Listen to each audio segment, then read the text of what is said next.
नमस्ते बच्चों, मैं हूँ खुशबू चौधरी और हम पढ़ेंगे कक्षा 6 की सामाजिक विज्ञान का अध्याय 3 जो कि है स्थल रूप एवं जीवन।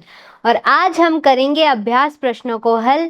तो आइए शुरू करते हैं पहले प्रश्न से, जो कि है आपका कस्बा या गांव या नगर किस प्रकार के स्थल रूप पर स्थित है और इस अध्याय में बताई गई विशेषताओं में से कौन सी विशेषताएं आप अपने आसपास देखते हैं। तो इस प्रश्न का उत्तर तो आपको अपने अकॉर्डिंग लिखना है, अर्थात आप किस क्षेत्र में रहते हैं। हो सकता है आप कस्बे में रहते हैं, हो सकता है गांव में, या फिर हो सकता है शहर में। तो वहां का स्थल रूप कैसा है, कलाकृति कैसी है और क्या क्या विशेषताएं हैं उस क्षेत्र की, वो आपको अपने अनुसार लिखनी है जिस जगह पर आप रहते हैं। लेकिन फिर भी मैं कैसी जगह पर रहती हूँ, उदाहरण के लिए आपको इसका उत्तर बता देती हूँ जिसके हिसाब से आप अपना उत्तर स्वयं लिखिएगा। तो मैं एक ऐसे शहर में रहती हूँ जहाँ की जमीन क्या है, समतल है। तो ये मैदानी क्षेत्र हुआ और हम इस जमीन पर खेती कर सकते हैं। क्यों? क्योंकि यहाँ की मिट्टी काफी उपजाऊ है। जैसे कि काली मिट्टी बहुत बड़े पैमाने पर पाई जाती है, जिसकी वजह से यहाँ पर कपास, जिसको हम कॉटन बोलते हैं, उसकी खेती की जा सकती है। और इस नदी के पास किसान अपनी जमीन होने के कारण बहुत ही बड़े पैमाने पर फसलें उगाते हैं या फिर उगा रहे हैं। तो ये तो हो गई मैं जहाँ रहती हूँ उस क्षेत्र की विशेषताएं। अब आपको लिखनी है आप जहाँ रहते हो उस क्षेत्र की विशेषताओं के बारे में। अगले प्रश्न की तरफ बढ़ते हैं।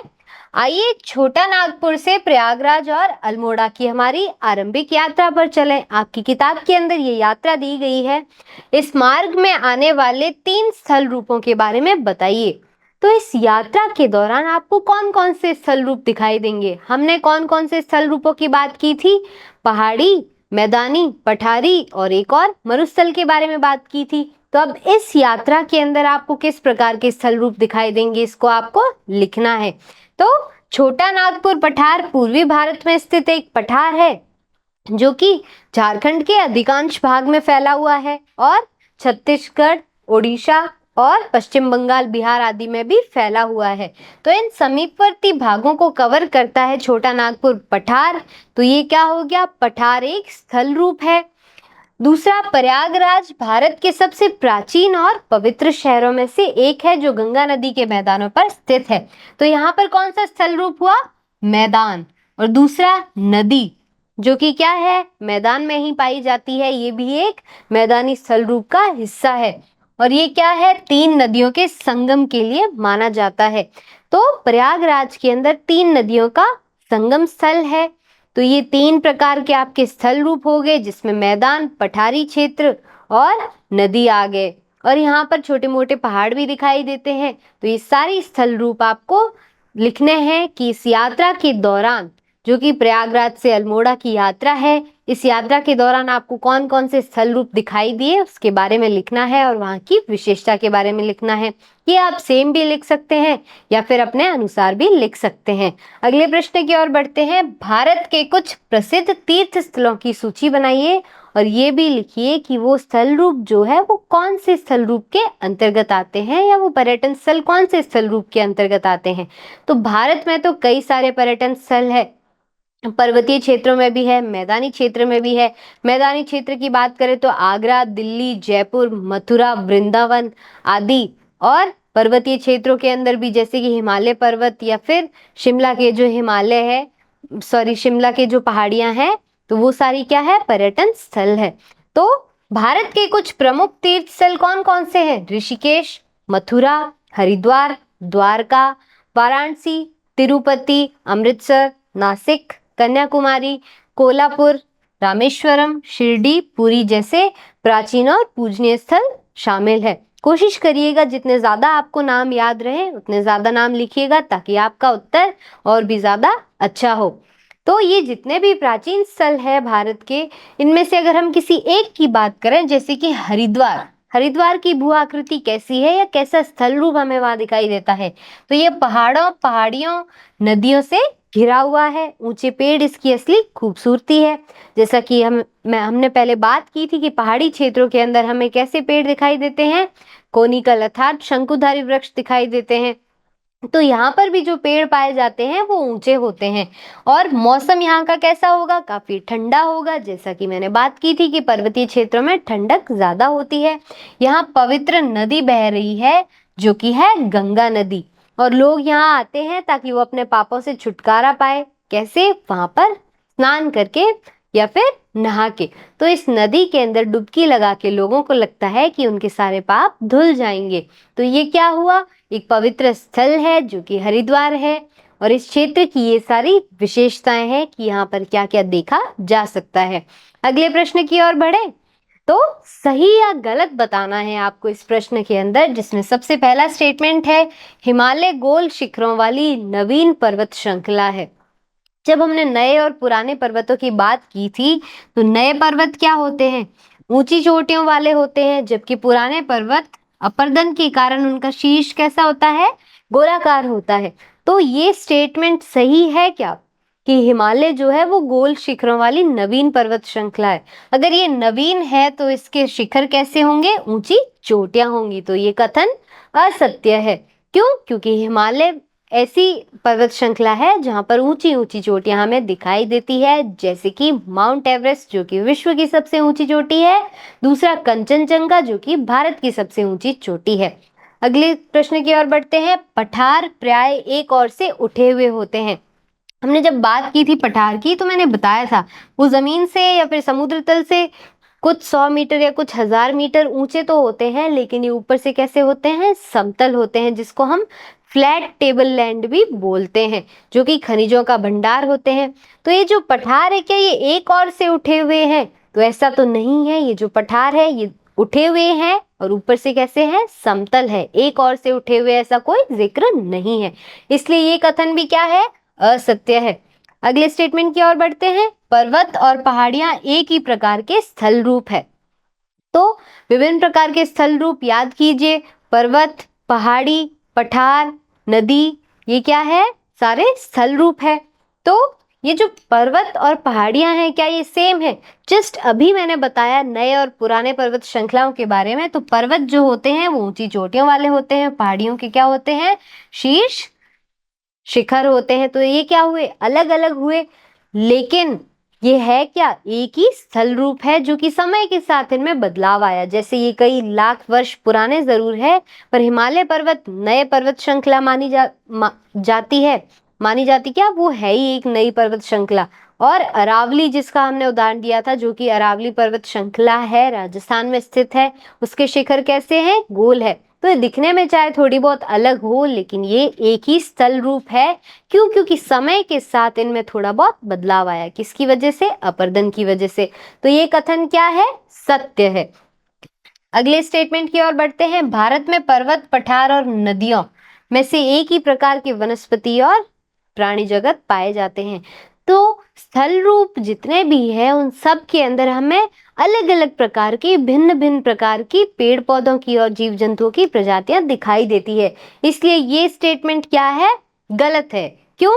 क्योंकि हर जगह हमें विभिन्न या फिर भिन्न भिन्न प्रकार की प्रजाति देखी जाती है। अगले प्रश्न की ओर बढ़ते हैं। गंगा यमुना की सहायक नदी है। तो क्या ये स्टेटमेंट सही है? नहीं।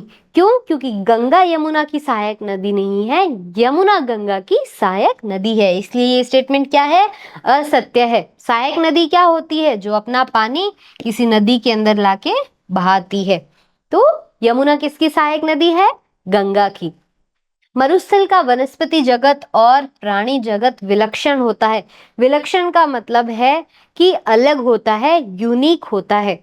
तो ये स्टेटमेंट क्या है? सत्य है।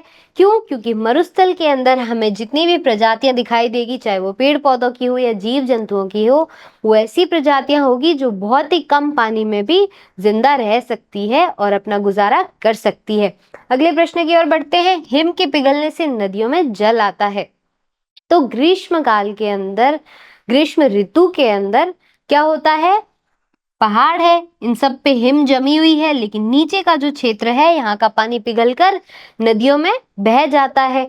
तो हिम के पिघलने से नदियों के अंदर जल आता है, जबकि ऊपर का जो हिम है वो ज्यादा नहीं पिघल पाता, जिसकी वजह है ज्यादा ऊंचाई। क्यों? क्योंकि जैसे जैसे ऊंचाई पे जाएंगे वैसे वैसे तापमान कम हो जाता है। तो ये स्टेटमेंट सही है या गलत है? तो ये कथन बिल्कुल सत्य है कि हिम के पिघलने से नदियों के अंदर जल आ जाता है।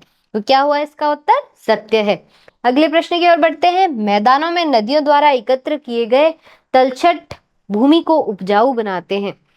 तो नदियां अपने साथ कई सारी चीजें लेके आती है, जैसे कंकड़ हो गए, धूल के कण हो गए, तो ये सारे जो है वो सब तलछट कहलाते हैं। तो क्या ये उस क्षेत्र को उपजाऊ बनाते हैं? तो जी हाँ, बिल्कुल सत्य है ये कि मैदानों में नदियों द्वारा एकत्र किए गए तलछट उस भूमि को उपजाऊ बनाते हैं, जिससे वहां पर उगने वाली फसलें भी जो होती है वो गुणवत्ता पूर्वक होती है। अगला प्रश्न देखते हैं। सभी मरुस्थल गर्म होते हैं, सत्य है या असत्य? ये कथन बिल्कुल असत्य है, क्योंकि मरुस्थल भी हमें दो प्रकार के दिखाई देते हैं, गर्म और ठंडे। जैसे कि अफ्रीका का सहारा रेगिस्तान कैसा रेगिस्तान है? एक गर्म रेगिस्तान है, जबकि चीन का गोबी रेगिस्तान एक ठंडा रेगिस्तान है। तो इसी प्रकार से मरुस्थल या रेगिस्तान भी हमें दो प्रकार के दिखाई देते हैं, इसलिए ये कथन असत्य है। आखिरी प्रश्न की ओर बढ़ते हैं, जिसमें हमें जोड़े बनाने हैं शब्दों के। अब जैसे आप ये स्तंभ ए देख रहे हैं, ये स्तंभ बी है, तो आपको करना क्या है? 1 2 3 4 5 6 7 8, आपने ये सारे जोड़े बना दिए। इधर आप लिखेंगे A B C D E F G H. तो इस प्रकार से आपको इसकी नंबरिंग करनी है, ताकि आप जब आंसर शीट में या फिर आपकी कॉपी में उत्तर लिखें तो वो अच्छा दिखे और समझने में आसान हो। ऐसे क्रिस क्रॉस आपको नहीं मिलाना है, लाइनें खींचकर नहीं मिलाना है। तो आप जब कॉपी में लिखेंगे ऐसे लिखेंगे, 1 नंबर पे क्या है? माउंट एवरेस्ट है, और ये क्या है? पर्वतारोहण। इसका अर्थ क्या होगा? इसका सही उत्तर क्या होगा? एच, पर्वतारोहण। ठीक वहीं राफ्टिंग हो गई, तो राफ्टिंग कहाँ होती है? नदियों में होती है। तो 2 नंबर यहाँ पे लिख देना राफ्टिंग, और इसका सही उत्तर क्या है? नदी, यानी ई। तो ऐसे करके आप उसका उत्तर लिखेंगे, ताकि इस शब्द का सही जोड़ा इसके सामने रहे और वो समझने में आसान भी हो।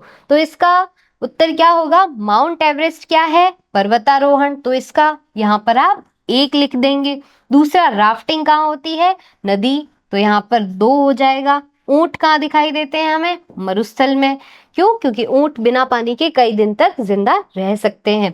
पठार, पठार किस क्षेत्र में हमें दिखाई देंगे, या फिर पठार क्या है? तो इस शब्द का मिलान क्या होगा? विश्व की छत, जो कि तिब्बत का पठार है। तो 4 नंबर यहाँ आ जाएगा। गंगा का मैदान, गंगा के मैदानों की क्या खासियत है? कि वहां पर धान के खेत हैं। तो 5 नंबर यहाँ पर आ जाएगा। जल मार्ग, जल मार्ग हमें कहाँ दिखाई देते हैं? गंगा नदी क्षेत्र में। यहाँ पर जल परिवहन एक बहुत ही अच्छा स्रोत है, किसका? परिवहन का। माउंट किलिमंजारो, ये कहाँ पर है? अफ्रीका के अंदर। तो यहाँ पर 7 नंबर आ जाएगा। आखिरी है यमुना, यमुना किसकी सहायक नदी है? गंगा की सहायक नदी है। तो ये आ गया यहाँ पर 8 नंबर।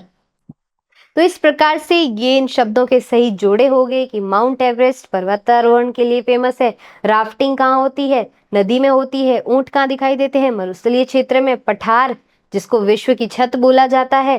गंगा का मैदान, यहाँ पर धान की खेती होती है और कई सारी फसलें उगाई जाती है, जिसमें खाद्यान्न फसलें भी है और रेशेदार फसलें भी है, जिसमें कुछ फसलें क्या है? बेची जा सकती है। तो ये जो फसलें हैं ये सारी इस मैदानी क्षेत्र के अंदर उगती है। जल मार्ग, गंगा नदी में। नदियां परिवहन, जल परिवहन का एक स्रोत है। माउंट किलिमंजारो कहाँ पर है? अफ्रीका की एक ऊंची चोटी है। और यमुना, जो कि गंगा की सहायक नदी है और हिमालय से निकलती है। तो ये हो गए इसके सही शब्द मिलान। और बच्चों, आज के सेशन में इतना ही। मिलते हैं एक और मजेदार सेशन में, तब तक के लिए धन्यवाद।